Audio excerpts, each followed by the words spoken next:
दोस्तों कहते हैं कि एक इंसान की ज़िंदगी कब बदल जाए, उसका वक्त कब बदल जाए, कुछ कहा नहीं जा सकता है। एक आदमी बिहार से पश्चिम बंगाल जाता है और किसी शादी में शामिल होने के लिए, और वीआईपी शादी थी, अच्छी खासी व्यवस्था थी। एक होटल में शादी थी और वहाँ पर वेटर के रूप में कुछ लड़कियाँ भी थी, कुछ लड़के भी थे जो कि काम कर रहे थे। दोस्तों, जो आदमी होता है वो होटल में एक महिला वेटर को देखता है जिसकी उम्र करीब 27-28 साल की होती है। उसको देखते ही वो हैरान हो जाता है, क्योंकि वो उसे 6 साल के बाद देख रहा था, लेकिन 6 सालों के पहले वो महिला ऐसी बिल्कुल भी नहीं थी। वो हमेशा सोने चांदी से लदी रहती थी, धन दौलत की कोई कमी नहीं थी और एक अच्छे आदमी की पत्नी थी। और ये मान सम्मान, और ये मान लीजिए कि एक करोड़पति महिला थी, लेकिन ऐसी क्या मजबूरी थी कि वो वेटर का काम कर रही थी। और यही जानने के लिए कि जब वो उसके पास जाता है और पहले तो उससे अपनी आंखों पर यकीन नहीं होता है, लेकिन उसके पास जाता है और उसके नाम लेकर बुलाता है, तो दोस्तों वो महिला भी उसे देखकर उतना ही हैरान हो जाती है जितना दोस्तों आखिर वो महिला कौन थी। ऐसी क्या मजबूरी थी, एक करोड़पति महिला को वेटर का काम करना पड़ता है। तो बहुत ही दिलचस्प कहानी है, आइए जानते हैं पूरी कहानी इस वीडियो में। लेकिन वीडियो में आगे बढ़ने से पहले बस एक छोटा सा आपसे रिक्वेस्ट है कि चैनल को भी सब्सक्राइब कर लीजिए और हमारे वीडियो को भी लाइक कीजिए, ताकि मेरा जो हौसला है वो बढ़ता रहे। दोस्तों, ये कहानी शुरू होती है दिल्ली में एक आदमी जिसका नाम भुवन प्रसाद होता है, जो कि पश्चिम बंगाल का रहने वाला था। ज्वेलरी का कारोबार करता था और बचपन में ही वो पश्चिम बंगाल में दिल्ली आ जाता है और 30 सालों की कड़ी मेहनत करते हुए वो धीरे धीरे एक अच्छा खासा मुकाम हासिल कर लेता है। लेकिन दोस्तों, उसकी जीवन में जो कमी थी, एक तो वो था कि वो पढ़ा लिखा नहीं पाया था, और दूसरा यह था कि उसकी उम्र 45 साल की हो चुकी थी, लेकिन वो अपनी शादी नहीं कर पाया था। अब 45 साल की उम्र हो गई थी और उसके परिवार की कमी खलने लगी। तो दोस्तों, फिर वो जाता है पश्चिम बंगाल और वहाँ पर एक लड़की जिसका नाम संगम होता है, उससे वो शादी कर लेता है। और शादी करने के बाद वो जो संगम है उसकी उम्र लगभग 20 साल की आसपास होती है और बहुत ही खूबसूरत लड़की होती है, वो थी। लेकिन वो जो है भुवन प्रसाद का था, उसकी उम्र 45 साल की होती है। अब दोस्तों, फिलहाल भुवन प्रसाद शादी कर लेता है और शादी करने के बाद अपनी पत्नी संगम को लेकर दिल्ली आ जाता है। दोस्तों, जो संगम थी वो 12वीं तक पढ़ी लिखी थी और इसीलिए वो जो है उसका हिसाब किताब, उसका कारोबार देखने लगती है, क्योंकि जो भुवन प्रसाद था अनपढ़ था और पढ़ने लिखने के लिए, हिसाब किताब के लिए एक मुनीम को रखा था। लेकिन जब संगम आ जाती है तो हिसाब किताब लगा लेती थी, तो उसने अपने मुनीम को छुट्टी दे देता है और फिर संगम ही अपने बगल में बैठाने लगता है। अब दोस्तों, दिन भर कई लोग वहाँ पर आते थे जाते थे, क्योंकि जो भुवन प्रसाद का काम था वो ये था कि उसने जो है 10 से 15 वहाँ पर कारीगर बैठे हुए थे। और वो दिल्ली के चांदनी चौक इलाके की बात है। कुछ महाजनी ऐसे बाजार ज्वेलरी का, वहीं पर वो रहता था और वो 105 कारीगरों के संपर्क में रहता था। कोई चूड़ी बनाता था, कोई पेंडल बनाता था, कोई चैन बनाता था, तो कोई अंगूठी बनाता था। तो इस तरीके से जो कारीगर थे वो सामान बनाकर उसके पास लाते थे और भुवन प्रसाद से सोना लेकर जाते थे। और बीच में जो भी 10 से 15 का कमीशन होता था वो कारीगर ले लेते थे। यही जो सब है हिसाब किताब, वो संगम रखने लगती है और धीरे धीरे काम सीख जाती है। अब जो भी आता जाता था वो देखता था, संगम की खूबसूरती का दीवाना हो जाता था। लेकिन दोस्तों, अब वो तरह तरह की बातें करते हैं, क्योंकि दुकान पर तो कुछ नहीं करते, लेकिन वहाँ से जब दूर जाते हैं तो आपस में चर्चा करते हैं कि यार, सेठ जी कहाँ से ये लेकर आए हैं इतनी अच्छी बीवी। उनकी उम्र तो 45 साल की है और उनकी जो पत्नी का उम्र है 18 से 20 साल की है। तो ये जो है कारीगरों के बीच में एक चर्चा का विषय था। लेकिन दोस्तों, भुवन प्रसाद को लोग सेठ जी कहते थे, तो वो संगम को भी सेठानी जी कहने लगते हैं। अब इन्हीं सब लोगों में जो सारे कारीगर थे अनुमान, वो भी पश्चिम बंगाल के ही थे, लेकिन एक लड़का जो था वो बिहार का था, जिसका नाम राजेश होता है और उसकी उम्र भी 24 से 25 साल की होती है। और ये जो है भुवन प्रसाद के यहाँ रहकर काम सीखता था 5 सालों के बाद, और उसके बाद 2-3 सालों से वो अपना काम करने लगता है। वो भी है जो कंगन बनाता है, चूड़ी बनाता है, सोने की चूड़ी, और वो सेठ जी को दे देता था। वो उसके बदले जो है वो सोना लेकर जाता था, और सेठ जी की सारी ज्वेलरी थी वो आगे के शोरूम पर सप्लाई करते थे, और यही उनका काम था। अब दोस्तों इस तरीके से काम करता चला जा रहा था, लेकिन जब राजेश आता है तो सेठ जी उसको परेशान करते थे, कहते थे कि तुम चोरी करते हो, तुम सही से काम नहीं करते हो, तुम मेरा सारा सोना चुरा कर तुम बिहार ले गए हो, वहाँ पर अच्छा खासा बंगला बना रखे हो। अब जब राजेश सुनता था तो कहता था, सेठ जी आप मेरे घर पर चल कर देख लीजिए, मैं आपके पास ही काम किया हूँ, मैंने कभी भी आपका एक ग्राम भी चोरी नहीं किया है, मैं बहुत गरीब आदमी हूँ, ईमानदार से काम करना जानता हूँ, लेकिन आप मुझे ही बोलते हैं और शायद इसीलिए मुझे परेशान करते हैं कि मैं बिहारी हूँ, बाकी सारे लोग बंगाली कारीगर हैं, आप उनको कुछ नहीं बोलते हैं। तो इस तरीके से जो भुवन प्रसाद थे वो राजेश को हमेशा शक की निगाहों से देखा करते थे। अब दोस्तों क्या होता है कि धीरे धीरे काम चलता रहता है, और जो संगम थी वो भी गरीब घर की बेटी थी, 5-6 बहनें थीं, उसके घर में किसी की शादी नहीं हुई थी। भुवन प्रसाद जो है उसके मायके वालों को भी मदद करते थे, और फिर जो है उसकी बहनें भी, उनकी भी शादी होने लगती है। कुल मिलाकर भुवन प्रसाद संगम को बहुत प्यार करते थे। अब दोस्तों वो सारी बातें जो है 2015 की है, जब सेठ जी और संगम की शादी हुई थी, लेकिन उसके बाद जो है राजेश का ये 2 सालों बाद दिल्ली छोड़ देता है, बिहार आ जाता है, पटना में अपना कारोबार करने लगता है, और फिर 1-2 ज्वेलरी वाले की शादी में वो बिहार में पश्चिम बंगाल गया हुआ था कि होटल में शादी थी। अब दोस्तों यही राजेश था, जब उस शादी में गया था तो वहाँ पर जो देखता है तो लड़की कोई और नहीं वही संगम होती है, और उसको देखता है तो उसके अपने आँखों पर यकीन नहीं होता है। वो उसके पीछे पीछे पहले तो घूमता है और पूरे तरीके से जान लेना चाहता था कि क्या वो वही है। अब जब उसे यकीन हो जाता है तो उसके बाद जाता है, क्योंकि वो कुछ लेकर इधर उधर घूम रही थी मेहमानों के लिए, तो उससे कहता है कि एक्सक्यूज़ मी, क्या आप मुझे कुछ मिलेगा।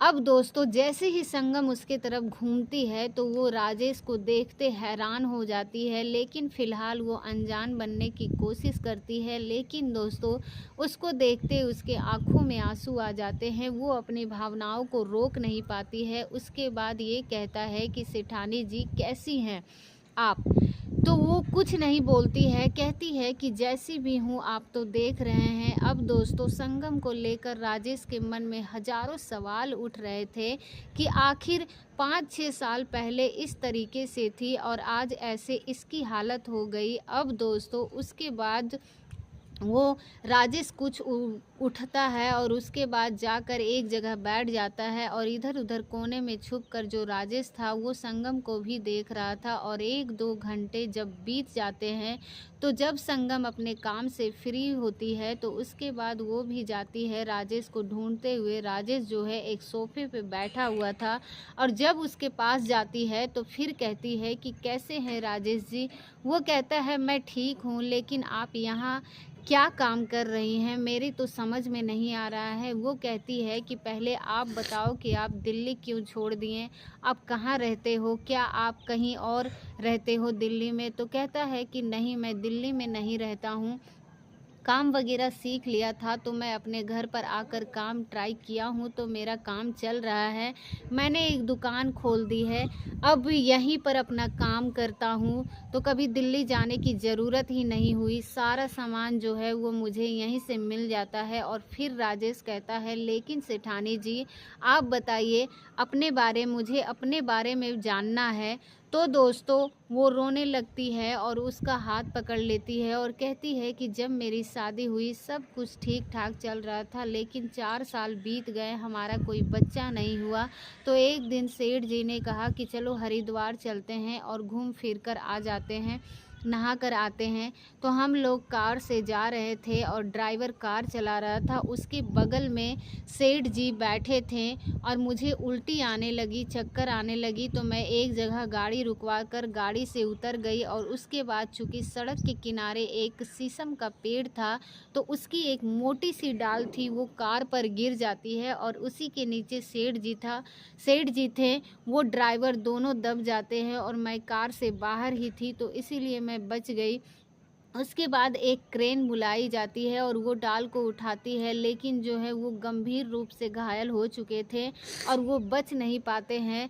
2-4 दिन अस्पताल में रहते हैं, उसके बाद उसकी मौत हो जाती है और उसके बाद जो है जो भी कुछ था, मेरे हिसाब किताब की जो डायरी थी वो गायब कर दी गई थी और जो लोग सोना लेकर गए थे वो फिर वापस सामान लेकर आए ही नहीं, कभी कुछ वापस नहीं किए और हमने जहाँ से ले रखा था हमको उनको देने पड़े। मैं अकेली थी, इसीलिए जो भी कुछ था 1-1.5 करोड़ की प्रॉपर्टी थी, वो सारी कुछ हमारी वहीं पर चली गई।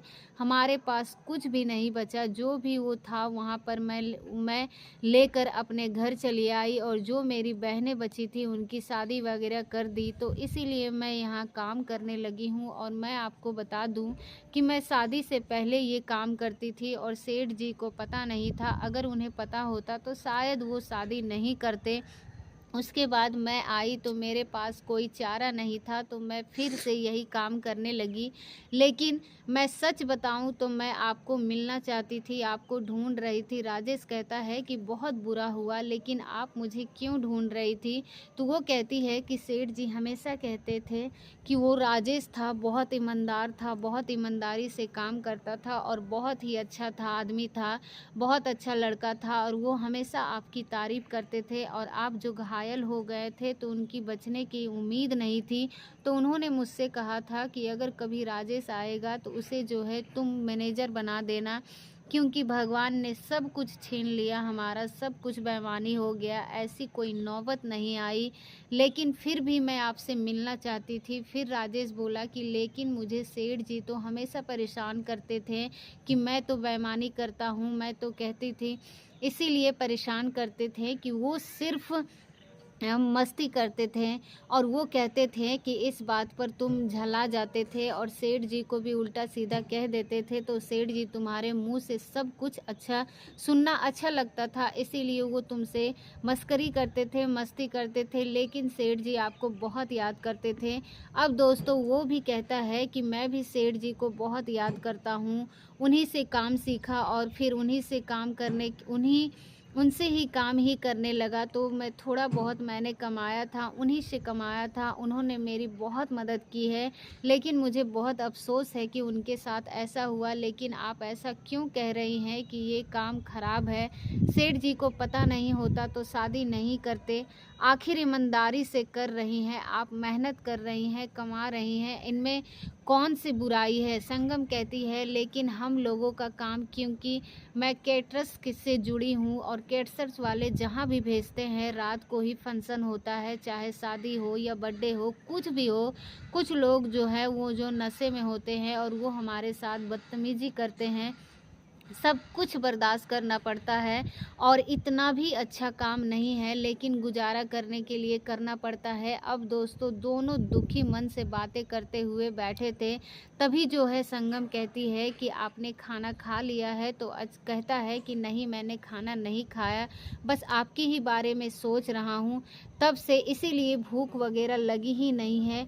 तो वो कहती है कि कोई बात नहीं, मैं खाना लेकर आती हूँ, आप खा लीजिए। वो कहता है कि नहीं, आप बैठो, मैं खाना लेकर आता हूँ, कुछ भी हो आप मेरी सेठानी जी हैं, भले ही आपका वेटर का काम कर रही हूँ, मैं लेकर आता हूँ। लेकिन वो कहती है कि नहीं, आप बैठो, आपको पता भी नहीं होगा कहाँ पर है, क्या है, मैं लेकर आती हूँ। दोस्तों फिर वो कहता है चलो ठीक है, लेकिन एक शर्त है कि आप अपने अपने लिए भी लेकर खाना आइए, तभी मैं खाऊंगा। दोस्तों उसके बाद वो 2 थाली लेकर आते हैं, दोनों लोग खाते हैं और एक दूसरे से बातचीत करते हैं और फिर उसके बाद एक दूसरे का नंबर ले लेते हैं और फिर उसके बाद दोनों एक दूसरे से बातें करते हैं। बातें करते करते अब दोनों में प्यार हो जाता है।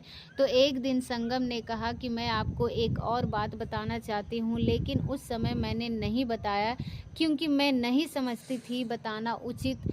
तो राजेश ने कहा कि ऐसी कौन सी बात है। जो संगम ने कहा कि सेठ जी कहते थे कि अक्सर कहते थे कि अगर मुझे कुछ हो जाएगा तो तुम जो है राजेश को अपना जीवन साथी बना लेना, क्योंकि वो बहुत अच्छा लड़का है। शायद उन्हें एहसास था कि क्या है, लेकिन पता नहीं, ऐसे ही कहा करते थे। इसीलिए आप जो है मुझसे प्यार हो गया है। तो पहले तो मैं नहीं बताना चाहती थी, लेकिन अब जब मैं आपको आपको मुझसे प्यार हो गया है, आपको मुझसे ही हो गया है, मैं आपसे बात कर रही हूँ। अब दोस्तों दोनों में 2 साल बातचीत हुई और उसके बाद 2023 में राजेश और संगम एक दूसरे के साथ शादी कर लेते हैं। अब ये दोनों बहुत ही खुशी-खुशी अपना वो सुखी जीवन व्यतीत करते हैं। दोस्तों, वेटर का काम करते हुए वो एक सेठानी बन जाती है और फिर वहाँ से कुछ ऐसा करवट लेता है कि वो फिर उसी जगह पर आ जाती है। लेकिन दोस्तों कहते हैं कि किस्मत का खेल निराला होता है। फिर जो है उसे राजेश के रूप में एक अच्छा पति मिलता है और आज ये दोनों बहुत अच्छा जीवन व्यतीत कर रहे हैं। दोस्तों, ये कहानी आपको कैसी लगी कमेंट करके ज़रूर बताइए, और कहानी अच्छी लगी तो वीडियो को लाइक कर दीजिए। और अगर अभी तक आपने हमारा चैनल को सब्सक्राइब नहीं किया है तो हमारे चैनल को सब्सक्राइब कर लीजिए। और इसी प्रकार की कहानियों के लिए फिर मिलेंगे अगले वीडियो में। तब तक के लिए आप सभी लोगों का बहुत बहुत धन्यवाद।